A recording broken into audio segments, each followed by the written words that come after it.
Hello folks, it's me, DeMontropolis, and today I'll be reviewing the smash hit on the Sega Genesis, Sonic the Hedgehog. Released in 1991, this game was the first of a long-running franchise, one that many of us fell in love with at some point in our lives, for better or worse. The first Sonic game I've ever played was Sonic Heroes on both the PS2 and GameCube. Although I didn't know how to save my progress, something related to the memory cards not working, that game left such a big first impression that it became my nostalgic gateway into the series, and I've since played most of the mainline games to varying degrees. I would consider myself an optimistic fan, someone who doesn't chart out meticulous expectations of what I want the gameplay or writing to be, just so I can get angry when Sega doesn't actually do what I want and then complain about it online. As long as the game provides strong enough entertainment and I can see the intent behind the decisions and the designs that were made, I'll take it. Besides, every Sonic game is different from the other. They have their own stories to tell. My first story with Sonic 1 was playing it on that abysmal Game Boy Advance port. I don't think I ever made it past Green Hill Zone, no thanks to those nasty spikes. And with the special stages, I didn't even know you were supposed to pick up the Chaos Emeralds there. I just assumed you had to enter the goal things as soon as possible, and I never thought past it. Fast forward to the present day, where I have become much more experienced and knowledgeable. I can beat the game with at least 32 lives hoarded up. 39 is my current record, though that might just be me playing this game since December for the review. I also like alternating between the original Genesis version and its modern packaging with Sonic Origins Plus, given the widescreen and multiple characters and new paths to explore. But for this review, I'll be basing my pros and cons on the original. For those new to the channel, my reviews consist of going through a list of pros and cons covering just about everything the game has to offer. Mechanics, gameplay, levels, controls, aesthetics, you name it. Although this is to make the review as objective as possible, it will always be based on my opinion of the game as a whole, which I will reflect upon at the very end of the video. I also cover a quick synopsis of the game's backstory before diving in, basically a background check on how the game came to be. Sonic the Hedgehog as a character was created to become a mascot rival to Nintendo's Mario, as Sega needed to find better footing against its main competitor. It even started the project under the codename Defeat Mario. The goal was for the game to center around speed, so the right animal was needed to convey that. The choice was eliminated down between a hedgehog and an armadillo, animals that could roll as an attack to keep the gameplay simple, and we stuck with the hedgehog. There are many concepts about what his identity would be, such as being the leader of his own rock band and even having a human girlfriend named Madonna. These were ultimately scrapped to keep his identity simple, and the rest is history. The name Sonic was picked to represent speed. The 8-member team called themselves Sonic Team, and with an extensive marketing campaign, Sonic 1 became the best-selling Genesis game, with over 15 million copies just from being bundled with the Genesis alone, and over 40 million across all platforms. Now with all that in mind, I think we're finally ready to see how this game escaped the first game's syndrome. So let's run full speed into the review. Sonic the Hedgehog.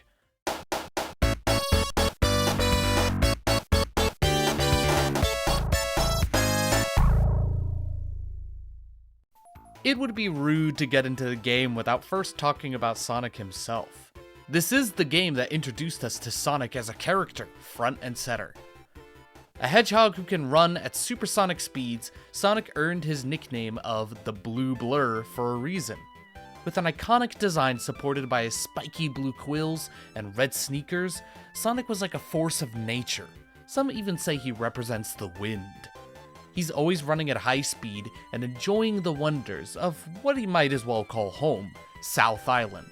But despite this nomadic lifestyle, he's fiercely independent and wastes no time protecting the local animals. I've always liked how he's the kind of guy who lives by his own terms. And despite this game not having dialogue, it's easy to pick up on his identity just from the ideology by which he was founded upon.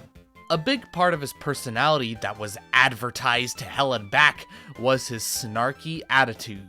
Why can't it be more like that nice boy Mario? Oh! Little brat! Even in the game itself, This side of Sonic was perfectly conveyed thanks to the killer presentation. The Hedgehog wagging his finger on the title screen is unforgettable, and of course, he'll get impatient with you if he idles for too long. Even outside of that, he's a very expressive character all around. His regular stalwart look, skidding to a stop, pushing against blocks, and teetering over ledges. My favorite is him jumping at the screen after you beat the game. It goes a long way to sell you on just how cool he is. We are also introduced to Dr. Ivo Eggman Robotnik, a mad scientist with both an IQ and ego of 300, who fuels his army of badniks by imprisoning animals inside them. He's the opposite of Sonic, representing machinery, oppression, and violation in his quest to ravage South Island for the mystical Chaos Emeralds. His presence is everywhere across the game, not just with all the badniks patrolling the island, but he's the boss of every level, equipping his Eggmobile with different weapons in each fight to ensure he's a consistent threat. In fitting Sonic's speed, the game is all about super fast momentum gameplay that lets you either control your pace through the level or blitz through stages in stylish ways. It's exhilarating and unique. Sonic has gradual build-up from walking to running, and with there being so many slopes to interact with, you can hold on to that top speed consistently, or even exceed it. It's only a matter of time before you witness him rolling around at the speed of sound, and sometimes you can even go too fast for the game to keep up with you. This double S-shaped tunnel in Green Hill Zone Act 1 is a highlight for launching you to already impressive speeds, and even into ring heaven. But if you jump down the prior loop-de-loop for a quicker boost, Sonic goes so fast he just dies instantly. Stumbling upon that for the first time almost made my heart stop with how much it took me by surprise, because it's fixed in Origins and you can go as fast as you want in that version. Unfortunately, Sonic has a running cap in this game, and it's most noticeable if you try running down the more steep slopes. Sonic won't go past a set speed, as if momentum doesn't apply anymore. You can ignore it by rolling instead of running down these slopes, but it does rob me of specifically watching Sonic run as fast as he can roll through these high speed areas. A lot of signature elements about the Sonic series are first established in this game. These include visible markers for checkpoints, yellow and red springs to catapult Sonic every which way, and item monitors to uncover valuable goodies, including my signature favorite, for those who know. The goalpost shows Eggman's image, and all it takes for Sonic to vandalize it with his own is simply speeding by, effectively marking his territory. All these assets have distinct sound effects, and it's amazing to think about how far we've come since this first game, as we still see these things regularly. Scattered all across each stage are these golden rings, which are fun to collect and build up with their signature sound. As with Mario's coins, you get an extra life from collecting 100 rings, though doing so won't reset your counter back to 0. You actually can hold on to that many rings, and in some stages, hoard over 200 of them. The best part about these rings is that they even protect Sonic from damage. Normally this is a one-hit kill kind of game, but Sonic can survive any number of hits as long as he is holding at least one ring. The catch is that every non-lethal hit will scatter Sonic's rings and knock him back, putting you in a frantic frenzy to collect any leftovers. Item monitors most commonly hold ring boxes that give 10 rings a pop, but there are more rare goodies that give Sonic an edge over the obstacles. The blue shields give Sonic an extra hit point that tanks the next hit, letting him hold on to his precious rings for longer. The sparkling stars surround Sonic with invincibility to most threats for 20 seconds, letting him charge through to the main theme of the game. Rarest of all are the speed shoes, giving Sonic a massive adrenaline rush and even increasing the tempo of the music, all for an intense 20 seconds. What baffles me is that there are only 4 speed shoes in the entire game, in 2 of the 6 levels precisely, Green Hill Zone and Spring Yard Zone. If you compare the statistics of other goodies, the quantity is unusually low by comparison. Granted, each of these speed shoes lets you pull off some amazing stunts, but it is still puzzling regardless. Not even the fastest level in the game, Starlight Zone, has a single one available to you. Of course, you can't forget about this bad boy. Oh yeah.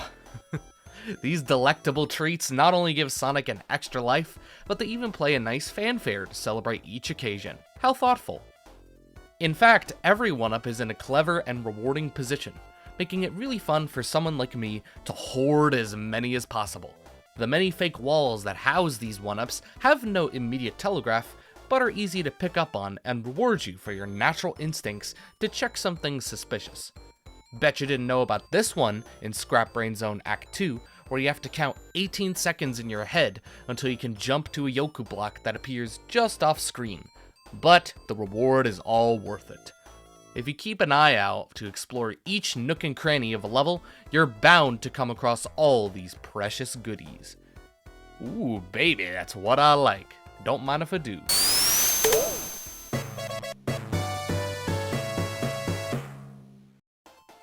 In keeping the game nice and simple, Sonic only attacks by curling into a ball, done by either jumping or rolling along the ground. This makes attacking flexible and straightforward. As long as Sonic is in a ball, he'll do damage. Rolling into a ball is how you unlock the real potential of speed Sonic can pull off. It even allows Sonic to break certain walls in a few levels, though you do need to build up momentum beforehand to penetrate the whole thing. While later games would add the spin dash move to remove that last step, it also takes away from the satisfaction of storing up power through that momentum and then releasing it, a small detail that got lost over time. The game is perfectly playable without the spin dash. One issue with rolling is that you cannot move around midair when jumping out of a grounded roll. It's as if you're still grounded, so you have to come to a full stop. It's pretty annoying when dealing with grounded enemies, as usually I jump after doing my attack so I could get back to moving. But since I can't pick up speed when jumping in this game, it does break the pace a little bit. Pressing up or down will have Sonic look upwards or crouch if he's not moving, and this actually scrolls the camera a bit, letting Sonic view his surroundings a bit better. A problem in this game is that the camera instantly moves when you press these buttons. This wouldn't be so bad if it weren't for a few areas in the game that actually task Sonic with crouching to dodge attacks, like this one place with an Orbinaut throwing his spike balls. Crouching in rhythm will shake the camera for basically no reason, and it's pretty disorienting to look at. The badniks found across the game help highlight Sonic's speed in ripping through them, as they are pretty simple to defeat. Each of them usually have one attack at their disposal, like the cruising Motobugs, the mischievous Bullhogs, ambush squads like Burlbots or Neutrons, and the ever-present swarms of Buzz Bombers. Caterkillers are my favorite, because if you don't attack their heads, or fail to do so, their body parts scatter and cause more problems. Rollers are very unique in imitating Sonic's appearance and attacks, often striking in steep slopes where you least expect it. But if you know how to navigate their stages properly, you can avoid contact with all of them. Now let's start looking at the levels themselves, which have been given full-on identities. The 6 main levels in the game are called zones, and each is made up of 3 acts each. It's a very fancy way of fleshing them out and makes it easier to point out specific parts of the game. Instead of being obstacle courses in succession that could blend in with each other, they have unique aesthetics and obstacles, along with a set group of enemies for each. Although most acts in the game are pretty short and can be cleared in 2 minutes or less, 3 acts for each zone may make certain ones drag on for too long. This is especially apparent for the slower paced zones that can almost go on for over 15 minutes at a time. For me at least. My typical pace can usually beat the game at roughly an hour, so some zones taking that long is definitely imbalanced. The game takes place on South Island, and aesthetically, the environments are crisp, colorful, and imaginative. In fact, I would say Sonic 1 has a unique quality to its art style that hasn't been matched since. Green Hill Zone is immediately distinct with its checkered ground, spiky flowers that dance around, and palm tree leaves stylized like folded cards. Spring Yard Zone is full of bizarre lights decorating the sky, and even random neon words like cope. The special stages have the backdrop of green birds and blue fish morphing into each other, as if pulled right out of a dream. But my favorite aesthetic is Scrap Brain Zone Act 1. It's one of the few times where you can see the full scope of Eggman's factory empire.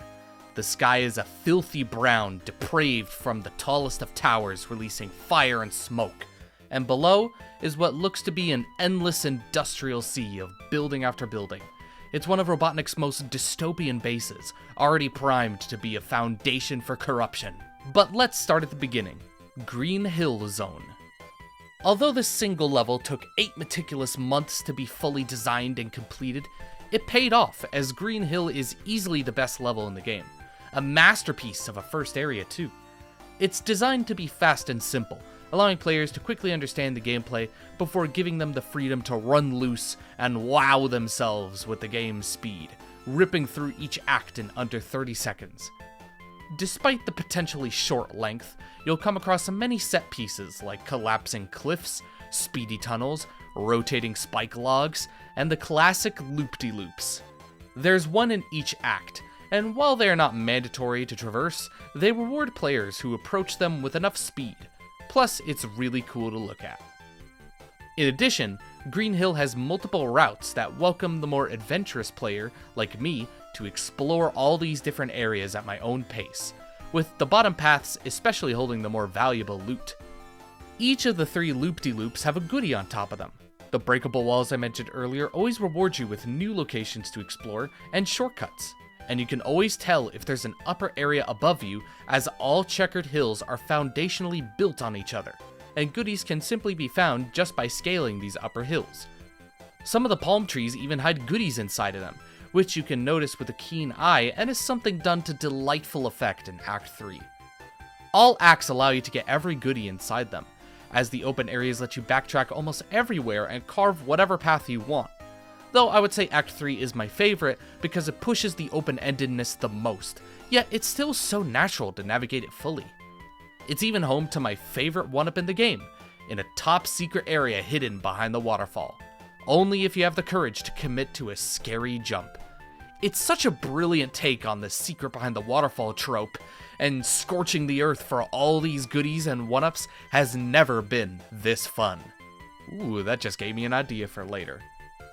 While the bottom paths give you the most loot in this zone, they are also home to groups of spikes, and the spikes in Sonic 1 particularly are brutal and ignore iframes. They don't kill instantly or bypass your rings, but if you get knocked back into spikes from any kind of damage, your iframes won't protect you. They should, but it doesn't. It's not even a bug either, it's intentionally coded to kill you instantly in this scenario. Ironic how Sonic 1 is similar to the first Mega Man game in this regard. One of the most heated topics about Sonic 1 is the dramatic shift from the faster-paced zones to slower-paced zones. If you ever want to be controversial about the game, even if out of spite, 9 times out of 10 you bring that up right away. The 6 zones in Sonic 1 actually alternate between those that are custom built for speed and those that operate with a more methodical approach. And while I can argue this kind of variety is necessary for any game to avoid being stale, it is still jarring going from the freely flowing Green Hill Zone to the long, slow-paced level that is Marble Zone. That and Labyrinth Zone stick out the most and don't feel very Sonic-y, but I would never call those 2 levels objectively bad. They have a firm place in the game, and in fact, the amount of traps, gimmicks, and puzzles to solve are numerous enough to carry those levels. Marble Zone is this massive dungeon with narrow compressed corridors and boiling lava of every variety. Outside are fireballs that jump out from their homes, and platforms that get swallowed up by the lava. Inside are lava falls dumped from holes in the ceiling, lava geysers that can lift up the block you stand on, and Act 2 has a one-time set piece of lava rushing you from the left. Stairways contain spikes jutting out in Act 3, but all over are these big weights and bigger presses slamming down, which you must learn to use as platforms in a timely manner. Marble can be very imposing for how dense it is with traps, yet it's still satisfying to go through it all, as they demand good platforming skills out of you.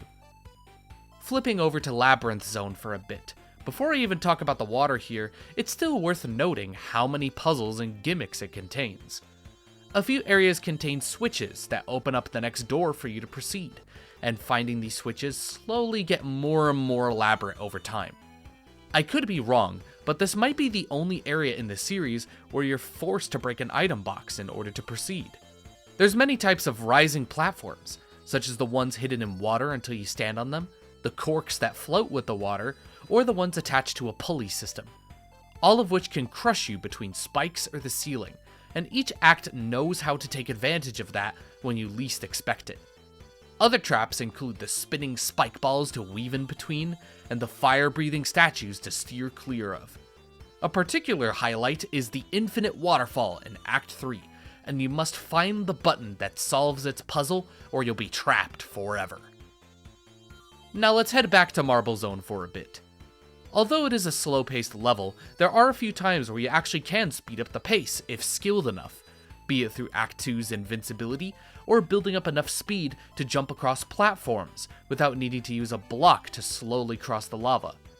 Act 3 even has a massive shortcut that cuts the stage by 2 whole minutes, and it's also where that Act's 1-up can be found. Perfect! However, there is one very slow area earlier on in the same act where you are forced to wait on a drifting platform for several seconds, and you can't work around it because you need to use the lava geyser to reach an upper area. Although you are given 2 chances to jump up there, there's a huge punishment for missing the jump or fidgeting nervously, as there's nothing but lava below.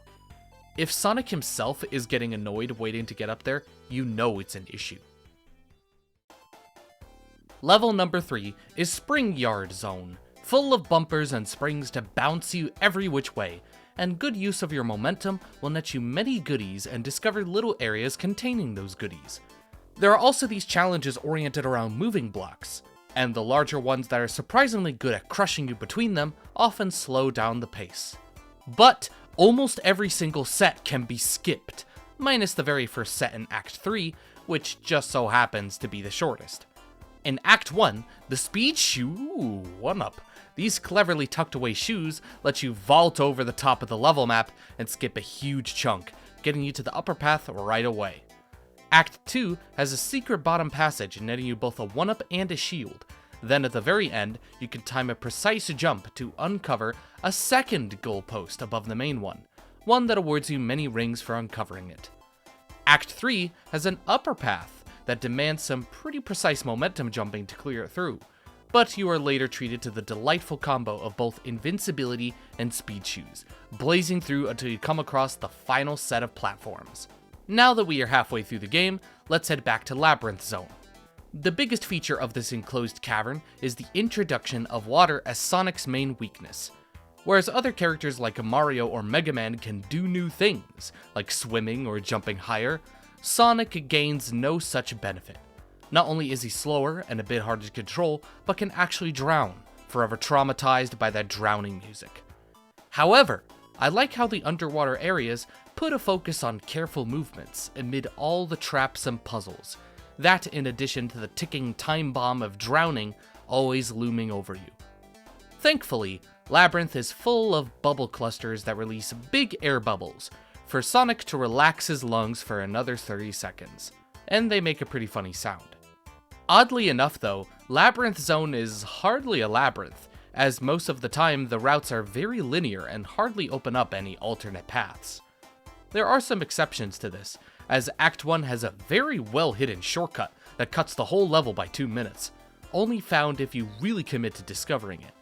It involves you pressing a button underwater, then only getting one chance to return to the surface, uncovering a mysterious platform that'll take you across the very quick upper path. Act 3 also has 2 main paths. The upper one is much longer, but chock full of goodies, while the lower one is much quicker with no other reward. Then you look at Act 2, which, despite the more open-looking areas, has no deviations whatsoever. There's also some pretty lame Eggman boss fights around the middle portion of the game. The Egg Scorcher releases fireballs, one at a time on each platform to engulf them, but there isn't much to shake up the repetition of going back and forth. The Egg Stinger breaks away a limited array of platforms, one at a time with a single spike, but it is too slow in attacking and oftentimes defeated before he can remove even a second block. The unequipped Eggmobile doesn't actually fight Sonic, nor do you have to hit him at all. It's instead going up one last vertical corridor full of tight traps, and while it is thrilling to get up there quickly and outpace the rising water, even more so if you fall down and have to climb back up while submerged, it's such a lousy concept for a boss fight. Calling it a boss fight doesn't even sound right. The next level is an easy fan favorite, and it's simple to understand why. Not only is Starlight Zone the fastest zone in the game, it shows up right after the treacherous labyrinth, and that relief finally gives Sonic room to flex his speed once more. Backed up by a dreamy aesthetic and serene music, this whole level has a very peaceful and pleasant vibe. You could even say it's the game's calm before the storm. Starlight is also known for having a huge amount of alternative routes and areas you can explore, far more than any other zone in the game, and debatably up there with some of the later 2D games levels. So much so that Act 1 and 3 are the first stages in the game where it's impossible to get every goodie inside them, due to how massive it is and the fans denying you passage once you pass by them. The level does have a general theme of the upper paths being much safer and faster than the lower paths, which have many bottomless pits and whatnot. There are also some interesting seesaws and platforms to mess around with. The main ones let you catapult higher by using the weight of a spike ball, and it's pretty fun to build up the stronger bounces.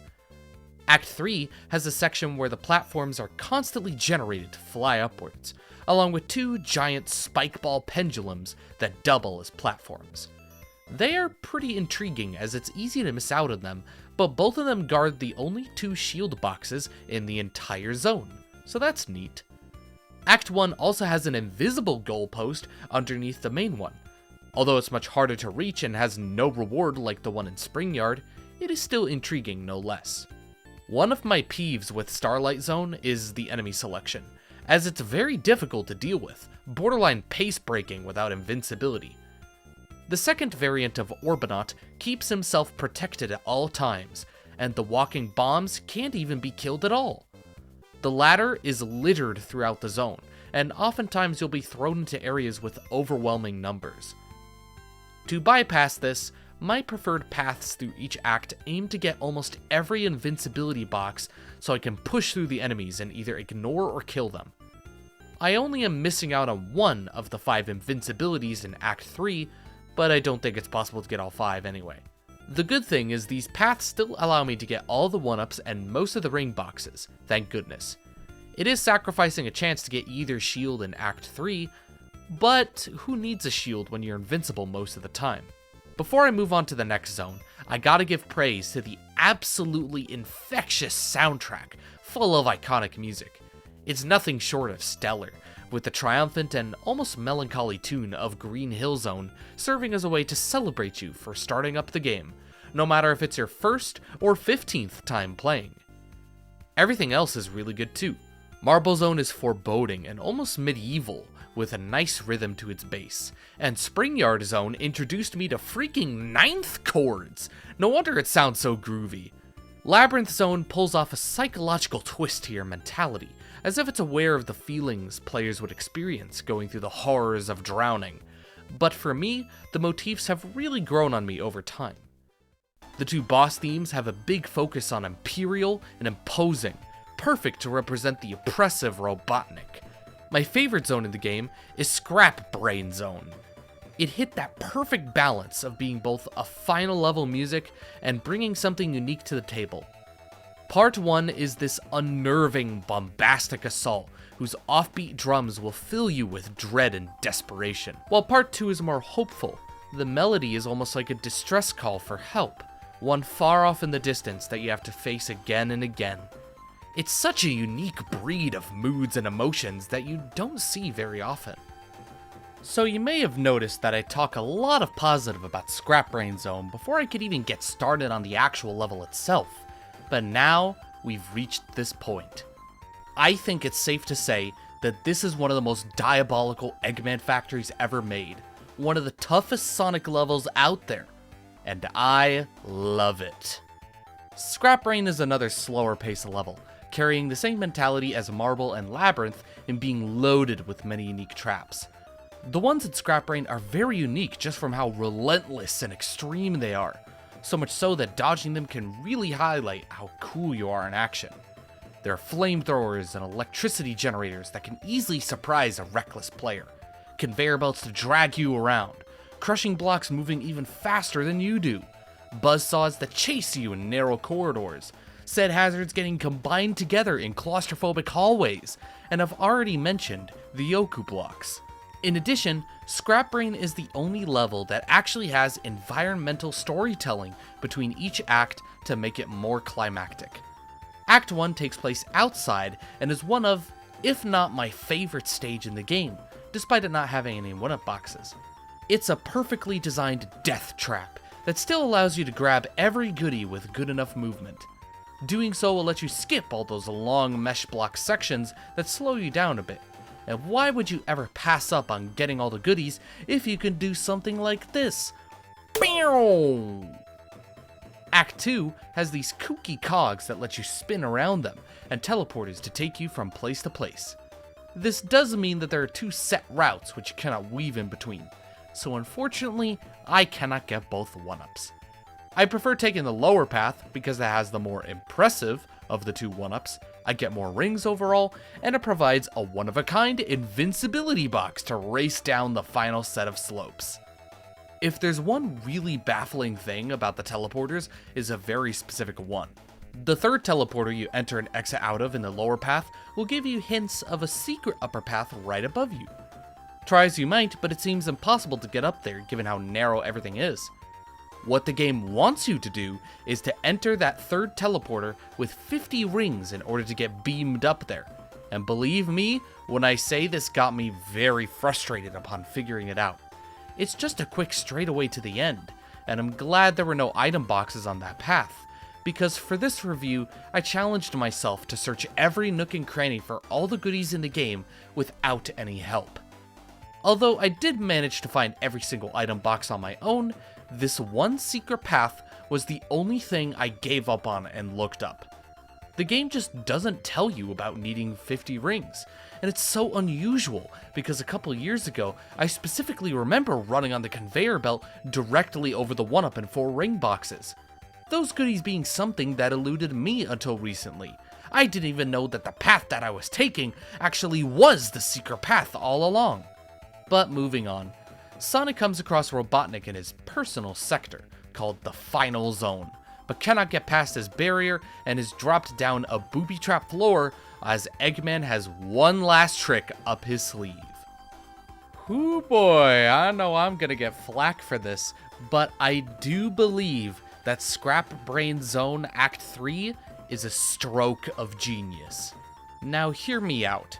You can tell it's building off a limitation as it uses all the same assets, enemies, and gimmicks from Labyrinth Zone, recoloring some of them. Although it is often clowned on for essentially being Labyrinth Zone Act 4, you cannot deny that the concept behind this stage's existence is immaculate. Flooding the wasteland of ruins with grimy, contaminated water to exploit Sonic's greatest weaknesses and then banishing him down there is something Eggman would 100% do. And better yet, this stage feels more like a labyrinth than the actual Labyrinth acts. Yes, all 3 of them. 80% of the level is submerged, and since you start off the stage going left, it is very easy to get lost in the open areas and succumb to a horrifying fate. The bubble clusters here are less common and even slower at producing the bigger air bubbles, making each one crucial to your survival. It's an absolute nightmare for casuals.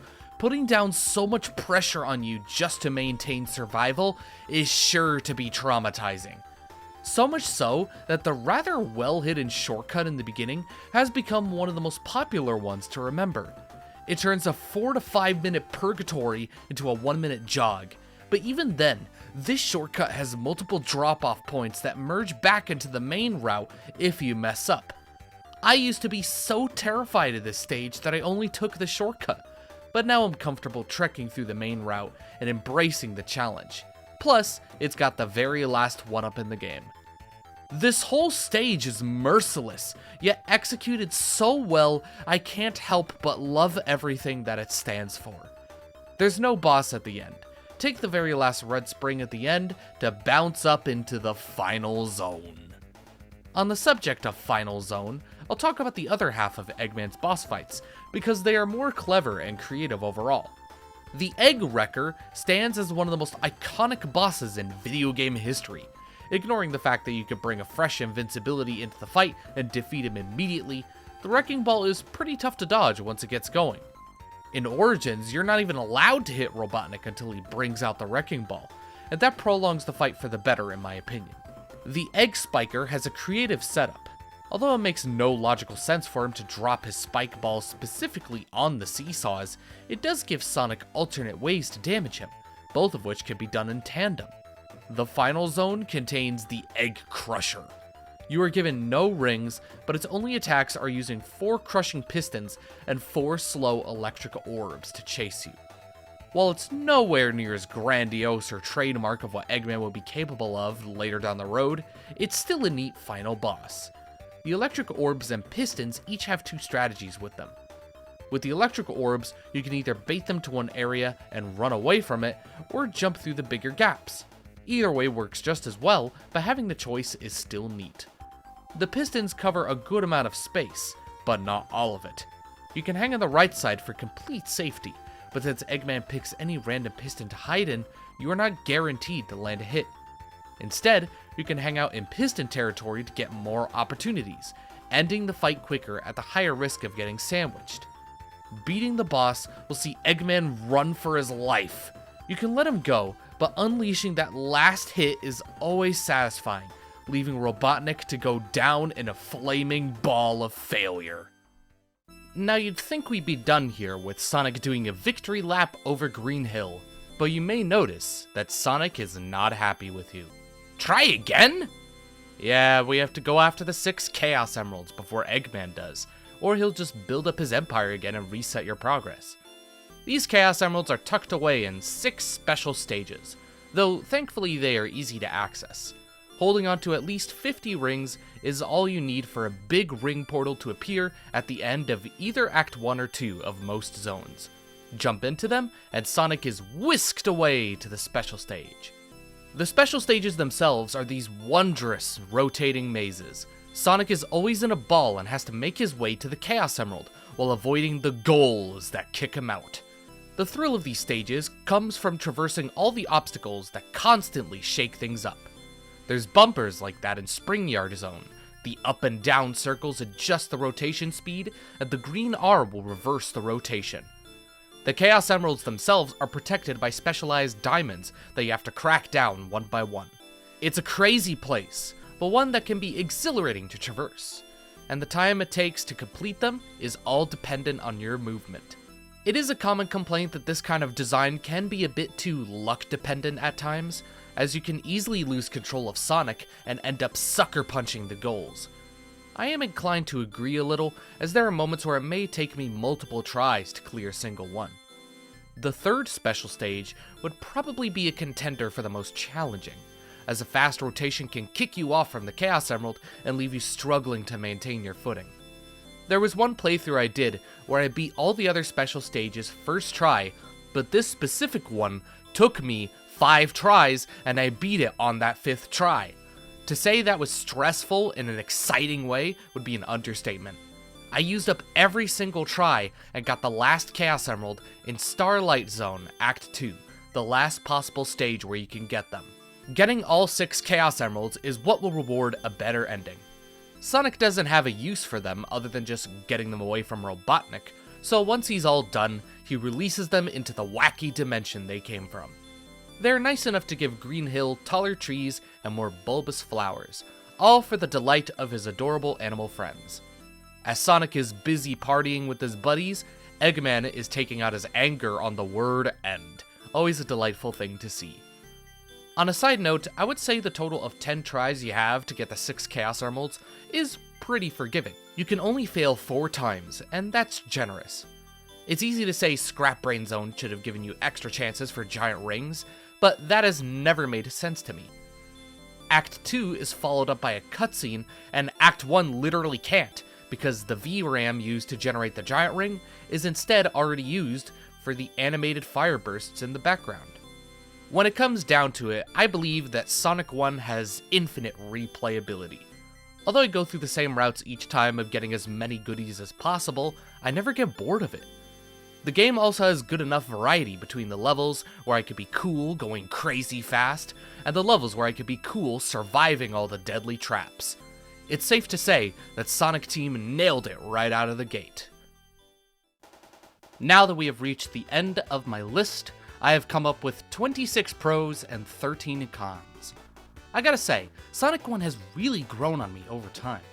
I used to just think it was good compared to the other games, but after playing it for the past 6 months to soak in everything it had to offer, it really rewards you for devoting your time to it, especially for being the first game in the series. Not only does it look sharp and deliver a great soundtrack, but the level design really sells the action. There's a strong variety of challenges you have to go through, and while it's not 100% fast, that has never bothered me.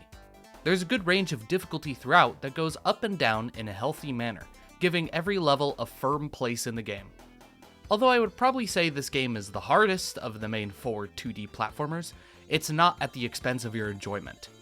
So with that, I'm going to give Sonic the Hedgehog a very strong rating of 8 out of 10. Great! And that's it for the review. If you like what you saw, consider giving a like and subscribe to my channel. We're so close to that magical 1K milestone, so what are you waiting for? Leave a comment if you have something to say, and as per usual, my Discord server, DeMontropolis, is in the description. Consider joining if you're new to the channel, or just enjoyed my video that much. I'm interested in hearing what you guys have to say about the game, or just Sonic in general. I also plan on making more Sonic reviews, but they will take a while if I'm to truly examine everything about them. So if you haven't already, DeMontropolis will be a nice place to engage with my community and make new friends in the meantime. Friends who might be as interested in Sonic as you are. So with that said, I'll be signing off. Take care, folks.